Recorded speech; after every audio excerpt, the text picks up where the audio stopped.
welcome to the 5th edition of the Ambassadors Roundtable. Almost 2 months after it began, the deadly second wave of India is finally looking like it's under control. New infections are steadily dropping and the focus is now shifted to vaccination. But the Wuhan virus has not gone away, far from it. New infections are growing around Asia. At the same time, the developed world is lifting restrictions and reopening doors to fully vaccinated travelers. How do we end this pandemic divide and how do we make sure that these waves don't keep coming back? To discuss this and more, I'm joined by a panel of very special guests today.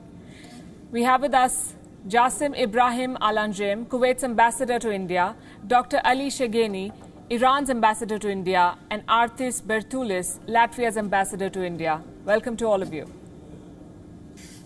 Ambassador Alanjem, at the peak of the second wave, India and Kuwait established a sea bridge for oxygen supply. Now, new infections have fallen drastically. What do you make of India's situation at the moment? Well, first of all, I'm so happy to be with you in this roundtable. It gives me great pleasure, actually, to share some of opinions and point of view about Kuwait and India. As we always say, it's a great story to be told for generations, you know. And during the pandemic last year, India played a key role, actually, by sending a medical team from the army to Kuwait, exactly in the first month of the pandemic, April 2020, stayed in Kuwait for 2 weeks. And then we received the first vaccine amount of 200,000 doses for Coffee Shield. So I believe what Kuwait did this year or during the pandemic by sending the oxygen, especially liquid medical oxygen, it's the same. We are together, you know. Without being together, it's hard to fight or defeat this virus. The situation, of course, in India now is much better, and the airlift that takes the empty ISO tank, the huge tank, from Indian airport to Kuwait, to refill it in Kuwait, and then let the Indian Navy take it to Indian port, still continue. Yesterday, there was a Navy ship named Carcass arrived to Mumbai port with around of 800 oxygen cylinders, and the amount of oxygen until now by two phases already, it's 425 metric tons and around of 3,800 oxygen cylinders. And this process will continue for a while until we believe that no more need for oxygen in India. Indeed. Dr. Shegeni, new cases are falling in India as well as in your country, Iran, which has witnessed as many as 4 waves so far. What similarities, if any, have you seen while assessing the pandemic and the way it has progressed in India and Iran? Thank you very much. Let me say hello to all my colleagues here, and thank you for inviting me to be with you in this very good opportunity to mention something about the solidarity between the nations, and India is a very good example for such a solidarity for all of the world, as mentioned by Ambassador, my brother Jassim, that India began its effort to help all the world when this pandemic began. So of course, it was something to take back, because we have in our tradition, if you give something in the desert, you will receive it in the sea. I mean, in the concert time and in the need time, you will receive it. So India has very open hand to help the others. Of course, the others will help India. So my country also, as you know, have been affected by this pandemic very seriously, and we are sharing with India similar problems. Unfortunately, we have been in the same wave that India got this wave, and despite that, we have been under the sanction and very difficulties, but we could manage somehow to show our solidarity to our brothers and sisters in India. So my country also only to, as mentioned, to show its solidarity, to the government and people of friendly country of India.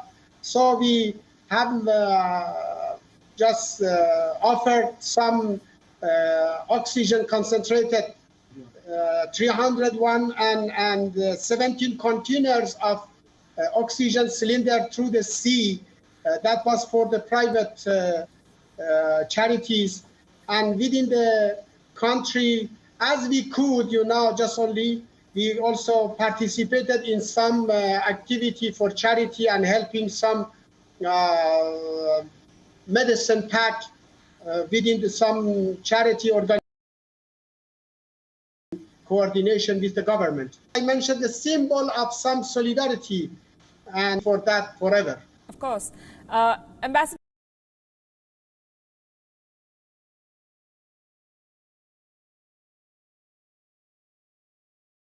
Bertulis, while developing countries in phases, Europe is opening up again. Latvia, for instance, has decided to allow restriction-free entry for vaccinated Europeans. And in Latvia alone, more than half the population has already been vaccinated, which is very good. But some experts fear that it may be too soon to open up completely and return to normalcy. Do you share these fears? Thank you very much for inviting me, and greetings to everybody. I am 5,000 kilometers away at the moment. I'm in my capital for a brief break. Yes, indeed, Latvia has started the massive vaccination, but another thing was also the preventive measures. We actually have tested 140% of our population, which means that statistically we have to do this preventive steps, still encouraging people to test to locate the new stems and development of these different directions of the virus. We have started the massive vaccination. From our position, it's of course free and voluntary. Of course, there are some professional groups which ought to be vaccinated. The vaccination we started with the priority groups, the older age, the frontline staff, the old age people, homes.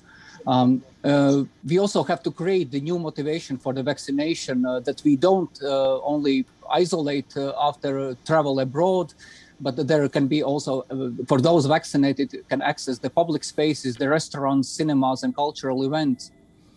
Starting May, we open also simply the walk-in vaccination, maintaining priority slots for the some priority groups that, for instance, every morning, 9 to 10 o'clock in the morning, everybody can freely walk in without prior registration and get their jab over there. Now, for a few weeks, we have also opened the vaccination for 12-year-olds, and thus the general governmental approach is that the government concentrates rather on the reduction of restrictions for those persons who have vaccinated rather than restricting entire society.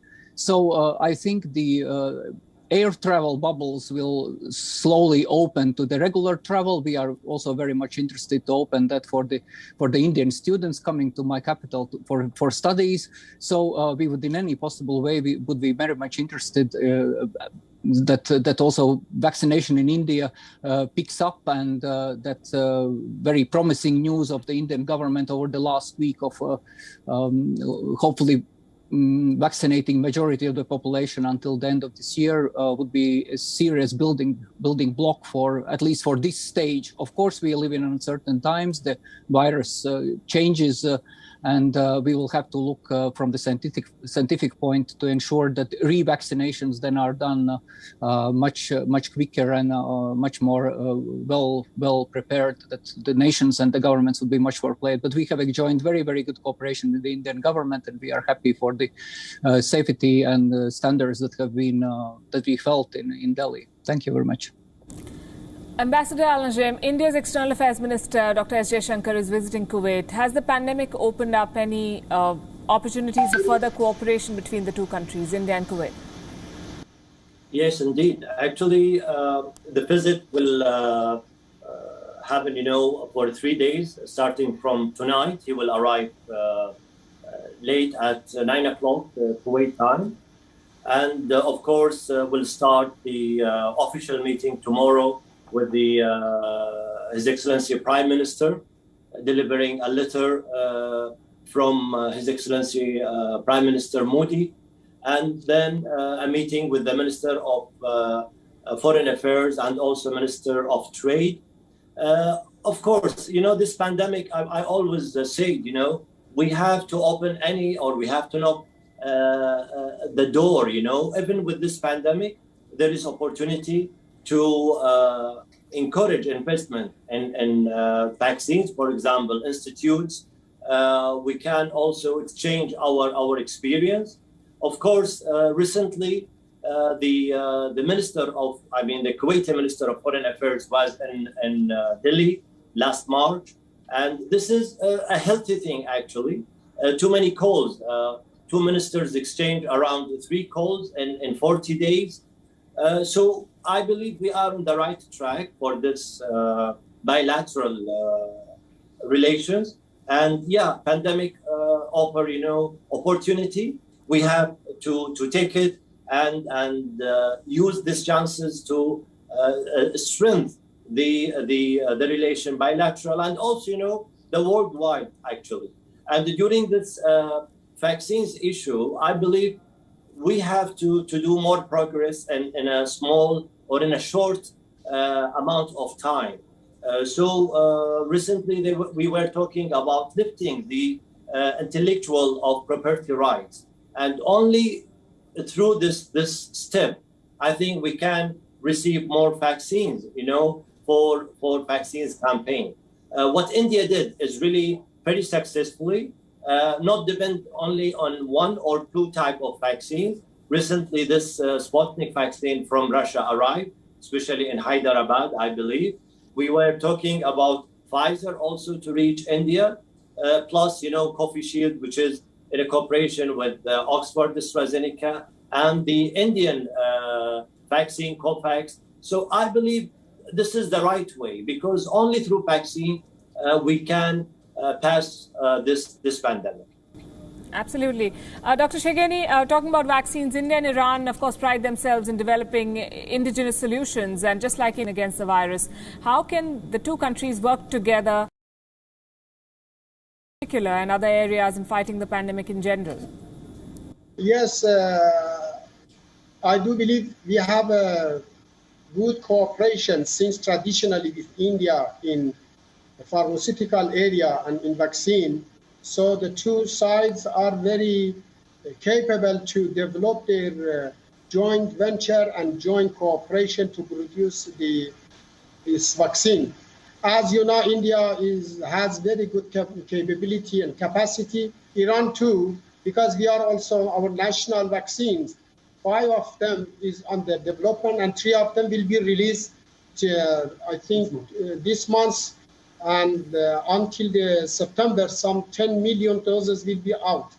So I think as we have also joined the production with Russia and Cuba, I think we can have with India. I done something with my Indian colleagues here, so they are going to develop this cooperation. I think both countries can share their efforts to fight this pandemic in global eras. As mentioned, this is a duty for everybody to help each other, to help the world, because as mentioned by Ambassador Jassim, this is not only one way, or this is not only a one-time vaccination. We need to develop the vaccination, and we need that. So fortunately, the two countries are on the very good path, and they will be succeeding to not only resolving the internal and national level of their problems, even can help the other countries as well as the neighboring country.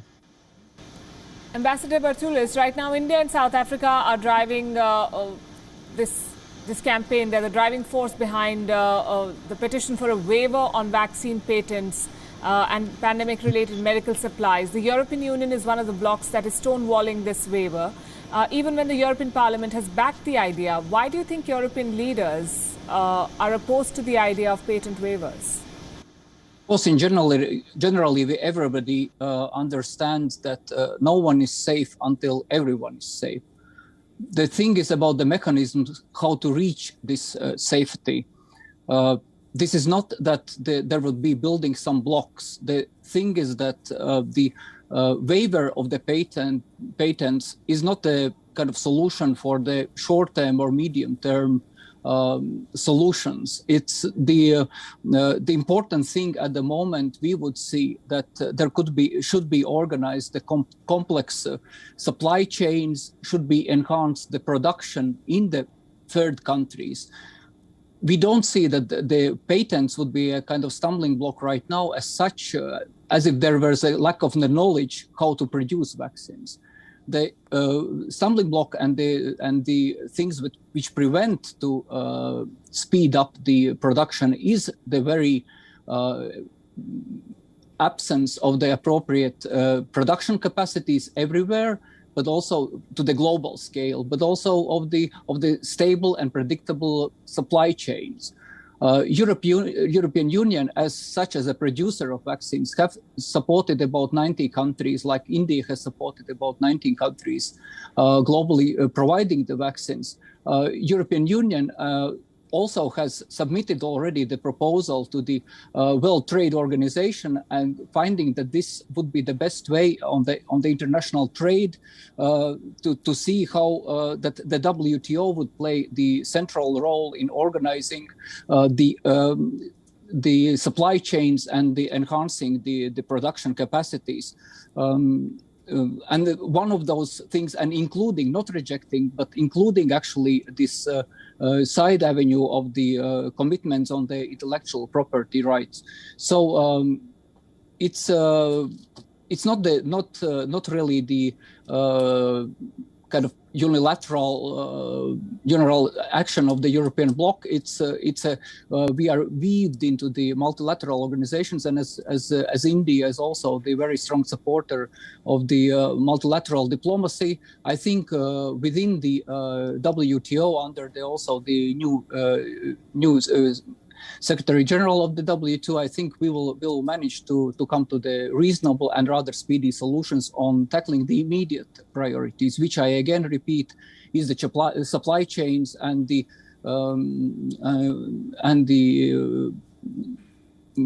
getting the speeding up of the production elsewhere on the global, in every continent.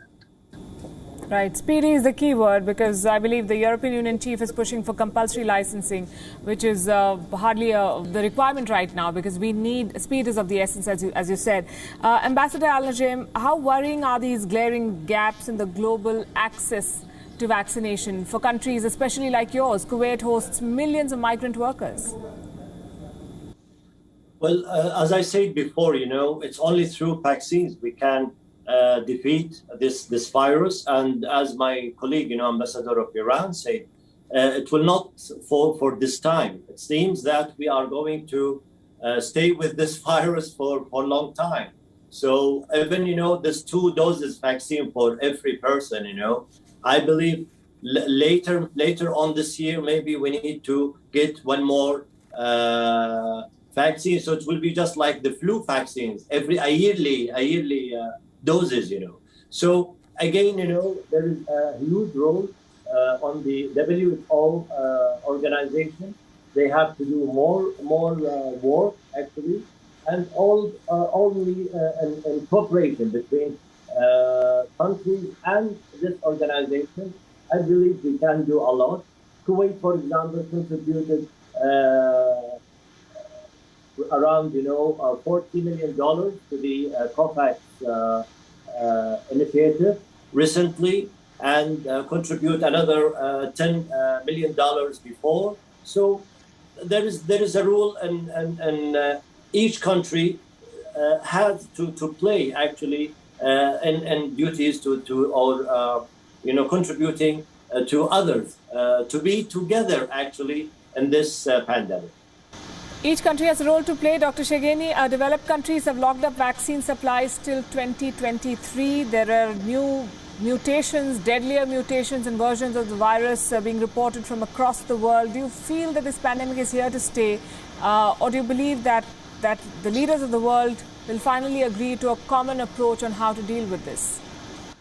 I do believe we have to be in this consensus that one is for all and all should be for one. I think without solidarity, world solidarity, we cannot fight this pandemic in appropriate management. We need to be united. And I'm sure most of the world leaders will be in this idea to come together in one idea and to fight jointly against such a virus. And this virus is day by day is changing. And as mentioned, that will be maybe for a long time with us. Even maybe, I'm not a specialist in the issue, but nothing is clear. Maybe will be more than 2023. So for such a situation, I think world leaders should decide that to be together, to share the possibilities, to share the knowledge, to not have any discrimination, any sanction against human beings, to not have any, borders or making money in this issue. This is a very important, and we should somehow sacrificing for human being in this issue. So I think if we are together, if the world leaders are together, if we can have the joint efforts to fight this pandemic, we will remove it very soon. Otherwise, we have to be long time living with this problem, and it will be much more maybe worse. Wishing all the best for the people who are for this idea to remove all the barriers, and to be for everybody. Maybe some countries are poor. Some countries, they don't have this possibility. We should not be indifferent in this issue. And having this, indifference in such an issue is out of the human morality and human sense. Ambassador Bertulis, do you believe the visit of US President Joe Biden to Europe will help in settling these differences on waivers and the global response to the pandemic? I would think, and I would presume that this will be one of the things on the agenda to be discussed. I think it will also narrow the any possible differences between the positions, transatlantic positions. I think it will bridge even more. I would also think and hopefully insist on what I said earlier, that the multilateralism is the proper fora, the proper environment to discuss these issues.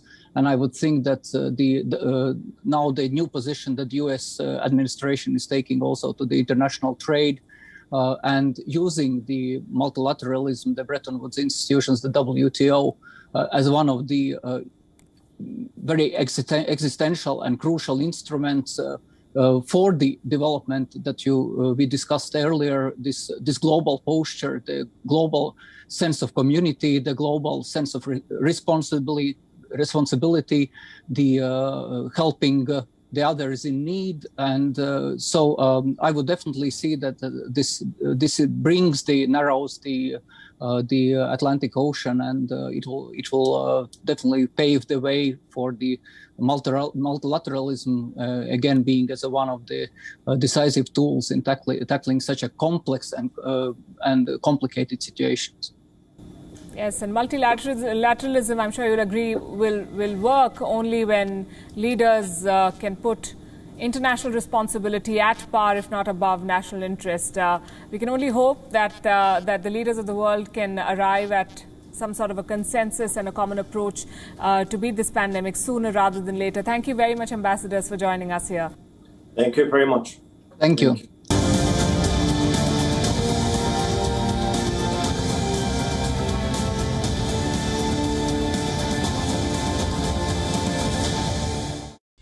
One world trade.